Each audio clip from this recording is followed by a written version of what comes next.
The Adventures of Sherlock Holmes, starring Basil Rathbone and Nigel Bruce.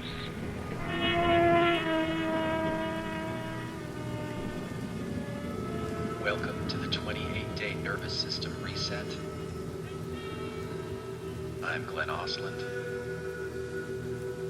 a licensed therapist in Arizona.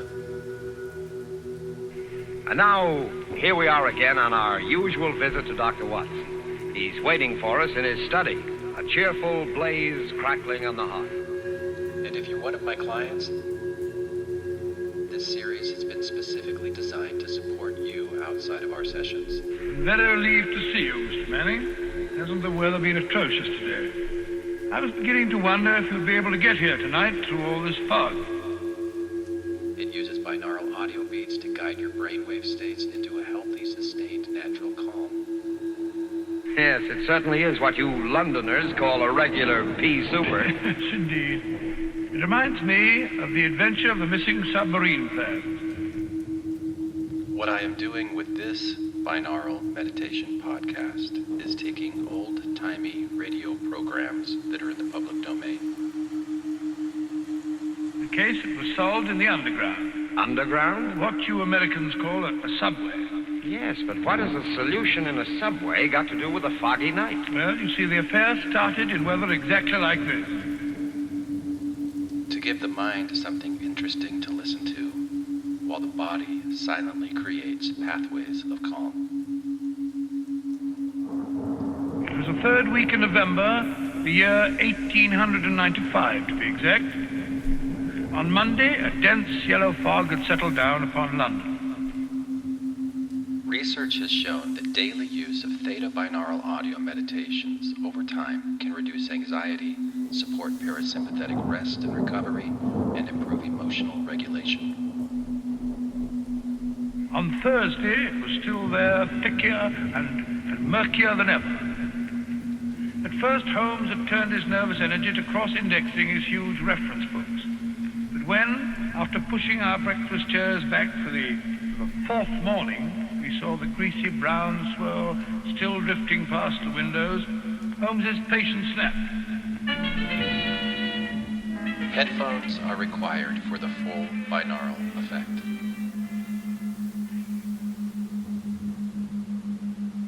Holmes, if you must pace around in circles, I wish you'd change directions now and then. You're making me dizzy. Bah, it's inexcusable, Watson, inexcusable. No initiative, no imagination. Nothing ever gets done. Everyone is different, so pay attention to how these meditations affect you in your life over time.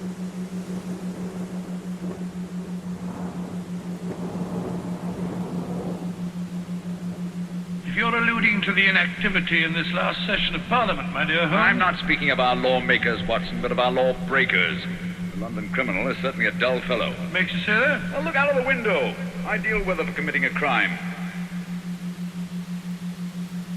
I hope you have your own experience here.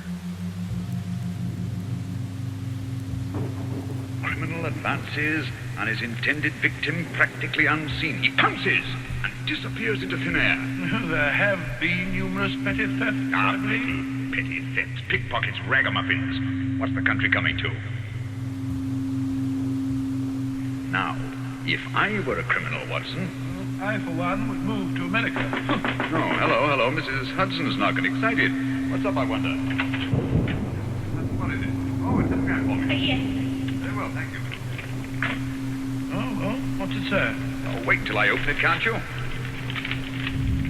Ah, dear me. What next?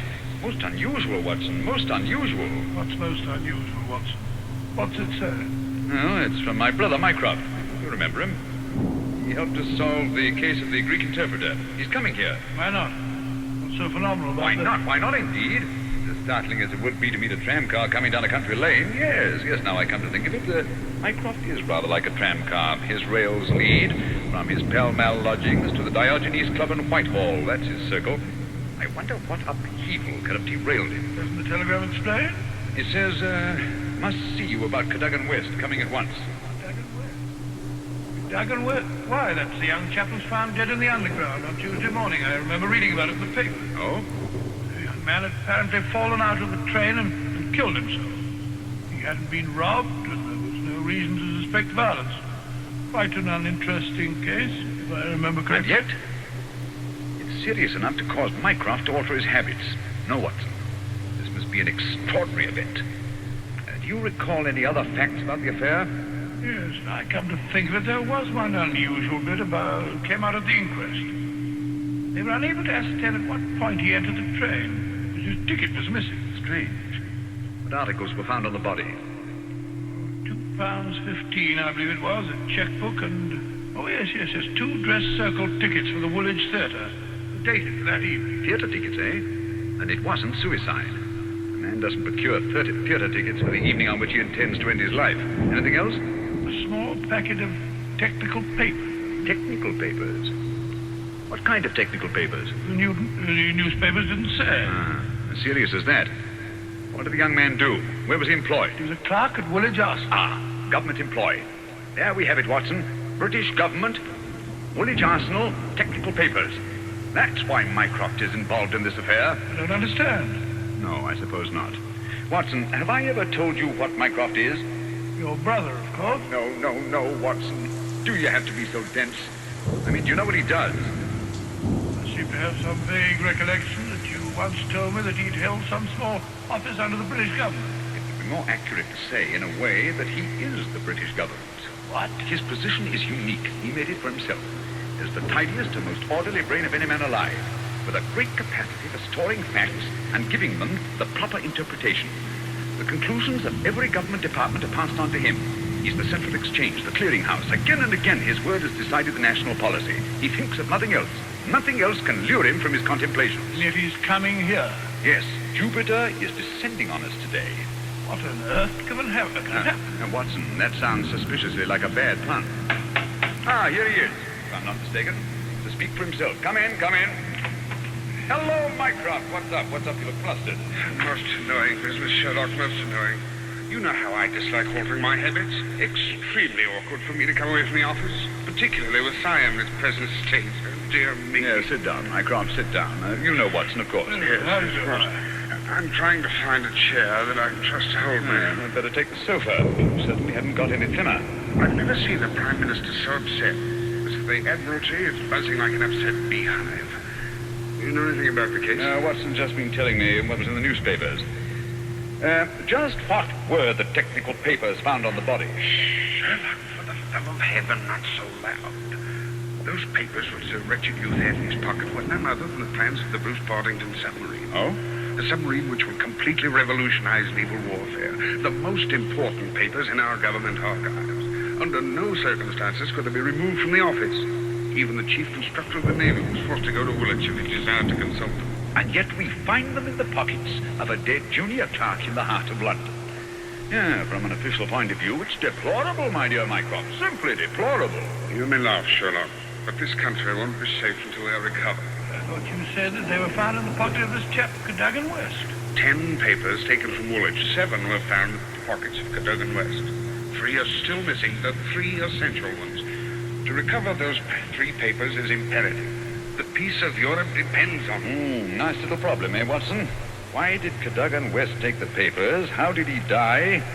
How did his body reach the place where it was found? And where are the missing papers? Find the answer to those questions, Sherlock, and you'll have done your country an invaluable service. Why don't you solve it yourself, Mycroft? I believe you could. Possibly. It's a question of digging out detail. Give me the details, and I can give you the solution from an armchair. No, when it comes to running about and cross-questioning railway guards and lying on one's face with a lens to one's eye, no, that's not my métier. Besides, your figure prevents your taking such an undignified position, eh? Very well. Leave that part of it was, eh, Watson? Right you are. Good. I've got a cab waiting outside to take the place where the body was found. I can give you the details on the way.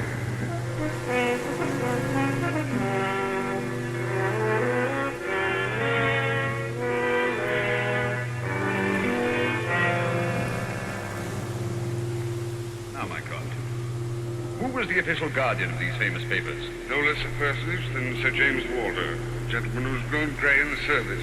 His patriotism is beyond suspicion. A bachelor, if I'm not mistaken. Lives with his brother. Yes, he used the house of Admiral Sinclair at Berkeley Square during the whole of the evening when this accident occurred. The Admiral vouches for him. He's one of the two who have the only keys to the safe. And his key was with him all evening? Right. His key, the key to the building, the key to the room. Who was the man with the other key? The senior clerk, Mr. Sidney Johnson. Man of 40, married, silent, morose, with an excellent service record. Any alibi? He, too, had his key with him. Seems to have spent the evening playing a game of drafts with a green grocer around the corner from his lodgings. Of course, he has only the word of this green grocer to back him up. Oh, come, my dear Mycroft. No class discriminations, please. The word of a greengrocer is often just as good as that of an admiral.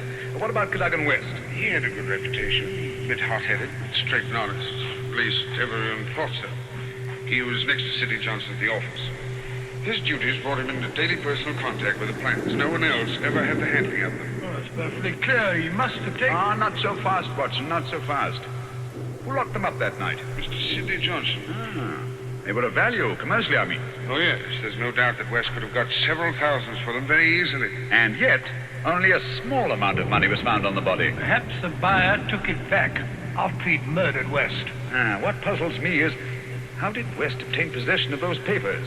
To do so, he must have had a false key. Several false keys, Sherlock. He had to open the building and the room as well. Oh, well, several false keys then. Let me see. Suppose West did take the papers and went into town. On the way back to Woodedge, where he is hoping to replace the papers, he's killed and thrown from the train. But the spot where the body was found is considerably past the station for London Bridge, which is the route to Woolwich. It's interesting. Also, if young West did make an appointment with some foreign agent to sell the papers that night, why didn't he keep the evening clear? Why buy 2 theater tickets? Exactly. Furthermore, he actually escorted his fiancée halfway there before he disappeared. Blind. That's what it looks like to me. Why did he take the papers at all? Why not copy them out in the office and sell the copies? He certainly had plenty of opportunity to do so.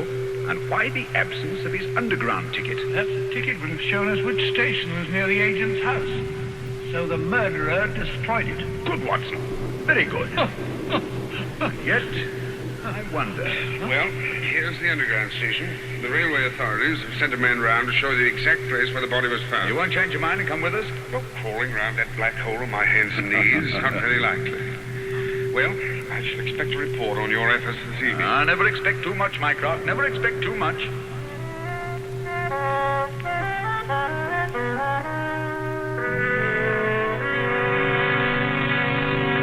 Before we follow Holmes and Watson into the mazes of the London subway system, I have a word of advice. Every year, colds cause a lot of sickness. Every year, they cause a lot of expense and time lost from work. Always regard a cold seriously. Always treat it earnestly. At the first sign of a cold, take Grove's bromoquinine tablets. Bromoquinine tablets are famous relief for the distress of a cold. Their efficacy has been fully established. Bromoquinine tablets go right to work on a cold symptom. They don't waste any time. They don't pull any punches. They quickly relieve the misery of a cold. They help reduce the fever of a cold. Thousands of people keep bromoquinine tablets handy all winter. Thousands of people depend on them as their relief for colds. No other preparation enjoys greater confidence than bromoquinine tablets. Follow the example of millions, and at the first sign of a cold, take Grove's bromoquinine tablets. Get them at any drugstore, a few cents a box. Ask specifically for Groves, Groves, Bromo, Bromo, quinine, Quinine, Groves bromoquinine tablets.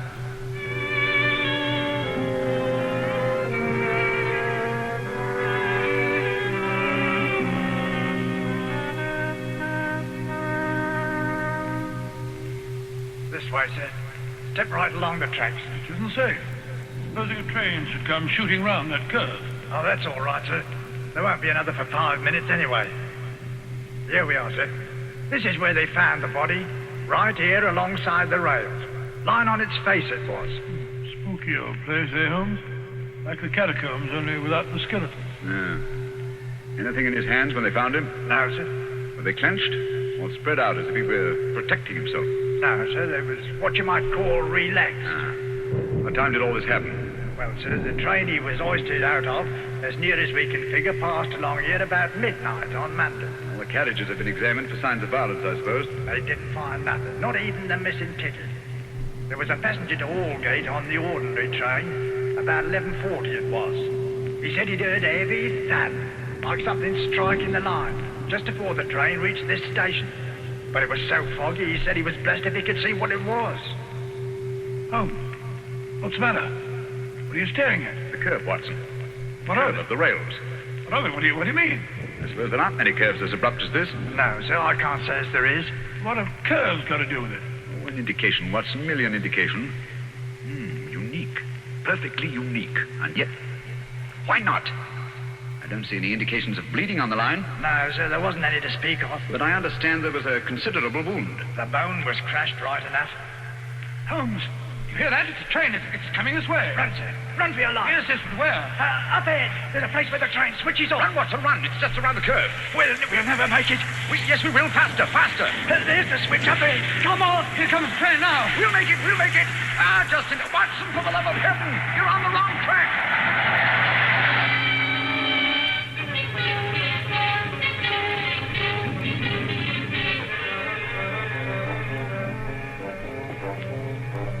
Well, that was a narrow escape, Holmes. I must say my knees are still shaking. Look at the shoulder of my coat where you pulled it there.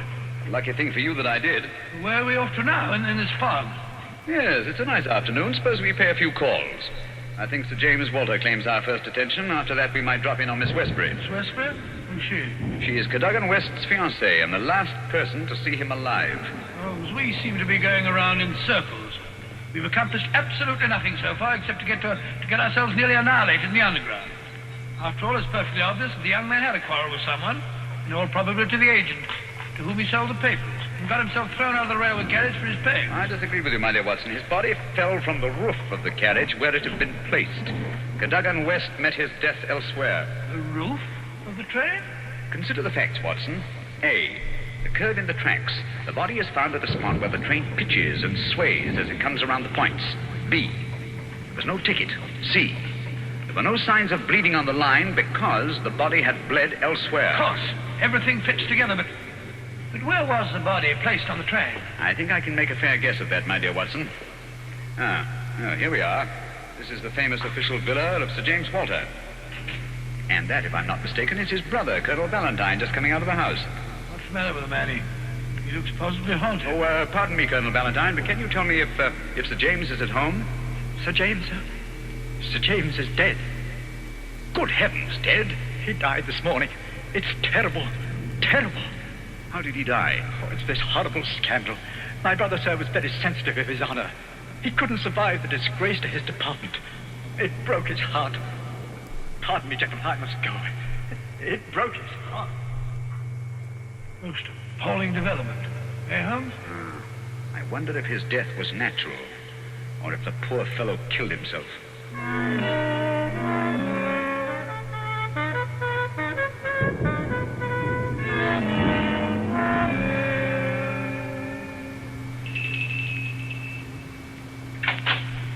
Yes? Will you tell Miss Westbury that Mr. Sherlock Holmes would like to see her? Oh, please come in, gentlemen. I'm Violet Westbury, Mr. Holmes. I've been expecting you ever since I heard you had taken the case. Please be seated. Well, thank you. Oh, Mr. Holmes, we must save his good name. He couldn't have done it. Cadogan was the most chivalrous, patriotic gentleman on earth. He couldn't have done it. He would have cut his right hand off rather than sell a state secret. But the facts, my dear Miss Westbury. I admit I can't explain them. Was he in need of money? No, Mr. Holmes. His needs were simple and his salary very good. He'd saved several £100. We were to be married at the new year. I see. Had you noticed any signs of mental excitement? Well, that is... Come, Miss Westbury, be frank with us. Yes, Mr. Holmes. That night, I had a feeling that there was something on his mind. Tell us about it, will you? We were on the way to the theater. It was a foggy night, you remember? We were walking slowly. Our way took us close to his office. Cadogan seemed thoughtful and worried.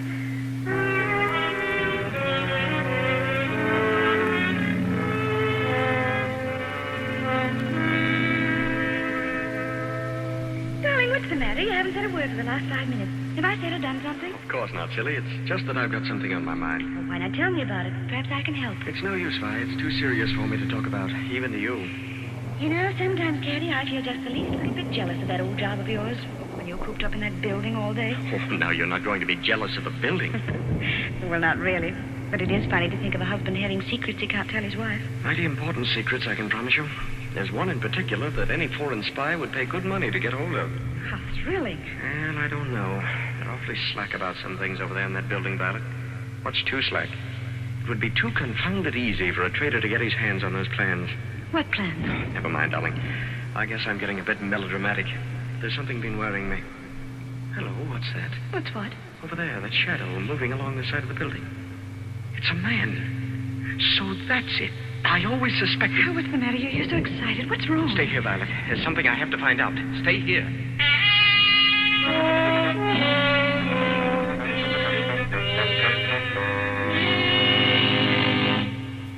I waited and waited, but he never returned.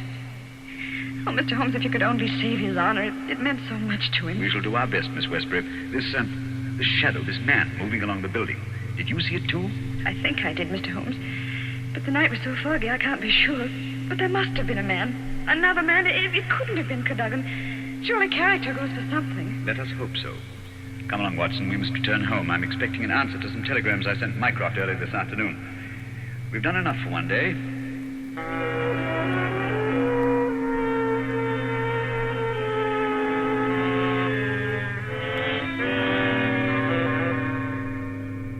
Holmes, where have you been all day? You left this morning before I was up. Now you've come home with your towel awry, your suit torn, and as ravenous as a wolf. Yes. I've had a bit of exercise, my dear Watson. Pass me the tongue, will you? Would have done you good to go along. Yes, what were you doing? Investigating the premises inhabited by foreign spies known to have been in London on last Monday. Mycroft sent me a list of them. Took a bit of doing, too. Climbing walls, breaking into cellars, prowling around rooftops. Well? I discovered there was only one residence which had the proper facilities for disposing of West's body after the murder. Whose residence was that? It belonged to a Hugo Oberstein. The address is 13 Caulfield Gardens, Kensington. The gentleman himself has departed for Europe. Gone, has he? He took the plans with him. It's too late. Not necessarily, Watson. What can we do now? We're going to keep a rendezvous with the gentleman who stole and sold those plans. The assignation will take place at Mr. Oberstein's house this evening at 9. What do you see you talking about? These newspaper clippings. I found them in the drawer of Hugo Oberstein's desk. Read them. The Daily Telegraph agony column. The first one says, too complex for description, must have full report, terms agreed to, payable when goods delivered. Signed, Piero. Piero, indeed. Sounds like a Mardi Gras. Read on, Watson, read on. Second goes, matter presses, must withdraw offer unless contract completed. Piero again. And the last, dated Monday, the day the crime was committed. Monday night after 9, 2 taps, payment in hard cash. I say, do you think it was a submarine that the plans that he was buying? I'm almost positive. And Piero was Oberstein himself. You'll find out for certain this evening. I've invited the gentleman who sold the papers to meet us. How? I don't understand. Inserted this advertisement in today's Daily Telegraph. Tonight, same hour, same place, 2 taps, vitally important. Your own safety at stake. Signed, Piero, as usual. By George, if he answers that, we've got him. Unless we're too late. Come along, Watson. There's no time to lose. You can take this package for a change. I've been carrying it around all day. What's in it? Oh, just a jemmy, a dark lantern, a chisel, and a revolver. Nice equipment for a respectable citizen to be carrying about the streets of London, I must say. Yeah, you know, Watson, there are times when I suspect we aren't quite respectable.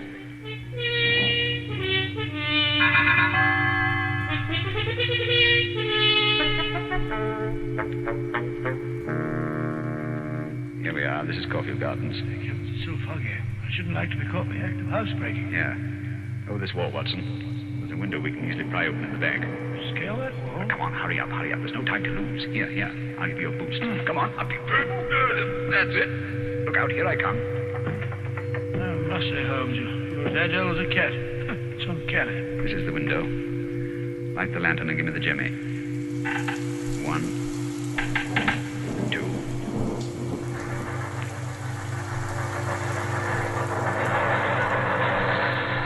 Mr. Holmes, the underground runs right past here, almost on the level of these windows. I could have reached out and touched it. Yes, quite convenient, wasn't it? It was here the body was placed on the roof of the train.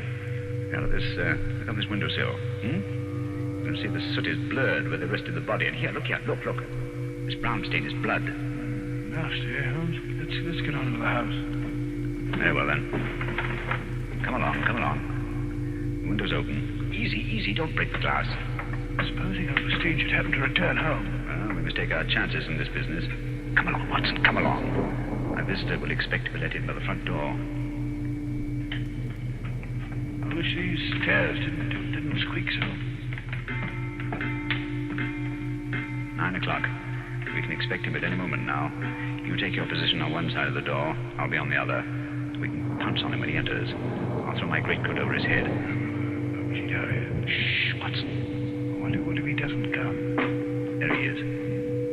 Ready now. I'll open the door. You wanted me? No, you don't. Take that. Easy, Watson, easy. All right, Holmes, I've got him. Well, let's take a look at that catch. Take the overcoat away, Watson. Right. Hi, it's Colonel Valentine Walker, Sir James's brother. Quite. Well, sir, what have you to say for yourself? Why did you steal the Bruce Partington plans? Who are you? What do you know about this? I am Sherlock Holmes, and I know everything. Oh, this is terrible. I'm lost. I didn't realize their importance until my brother killed himself. But I needed the money. I had to have it. Overstein offered to give it to me if I'd let him see the plans. So you took an impression of your brother's key, opened the safe, and procured the papers. Cadogan West saw you leaving the building, followed you here, and you killed him. No, I didn't do that. I swear I didn't do it. No?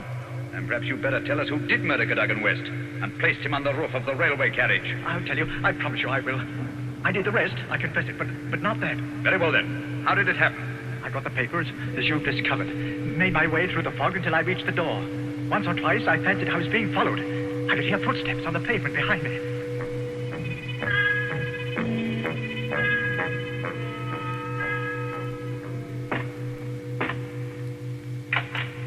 Colonel Walter? Yes. You have the papers? Yes, let me in, quick.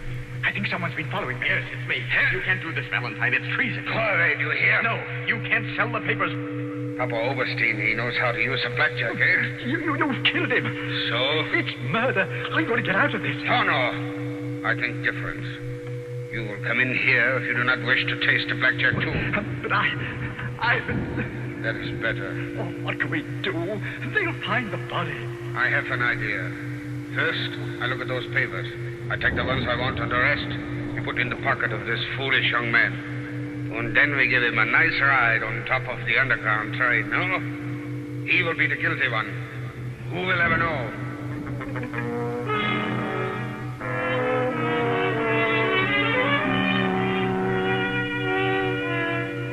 What a thoroughly unpleasant gentleman. What a pity that he got away with the papers, Dr. Watson. Oh, but he didn't. Oberstein had left a Paris forwarding address with Colonel Walters. That gentleman sent him a letter dictated by Holmes, saying that he had discovered that one essential detail in the plans was missing, and that he had procured a tracing which would make it complete for a price. And did Oberstein swallow the bait? Did he swallow it? He was arrested as he got off the boat at Folkestone. Some weeks later, I learned incidentally that Holmes had spent a day at Windsor Castle, returned with a remarkably fine emerald tie-pin. When I asked him where he got it, he answered it was just a small present from a certain gracious little old lady for whom he'd been able to do a small favor. Yes, and I think I can guess the lady's august name. Elementary, my dear Mr. Manning, elementary. I see. Ladies and gentlemen, in just a moment, Dr. Watson will be back to tell us about next week's story. In the meantime, let us repeat. Watch out for colds. At the first sign of a cold, take Grove's bromoquinine tablets. Bromoquinine tablets are made especially for the relief of colds. In other words, they're specialized medication, and that's what you want. Yes, at the very first sneeze or sniffle, go right to your druggist and get a package of Grove's bromoquinine tablets. Now, Dr. Watson, next week? Next week, I think I'll tell you the story of the lion's mane. The lion's mane. What was that, Dr. Watson? The answer to that question, Mr. Manning, almost stumped Sherlock Holmes himself. Suffice it to say that they were the last words gasped out by a dying man as he lay writhing in agony on the sands of the Sussex coast.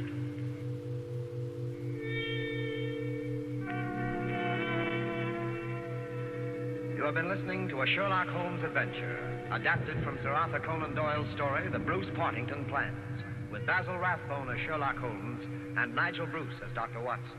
The dramatization was by Edith Miser. This program is presented from Hollywood every week at this same time by the makers of Grove's bromoquinine tablets. Quick relief for colds. This is Knox Manning speaking.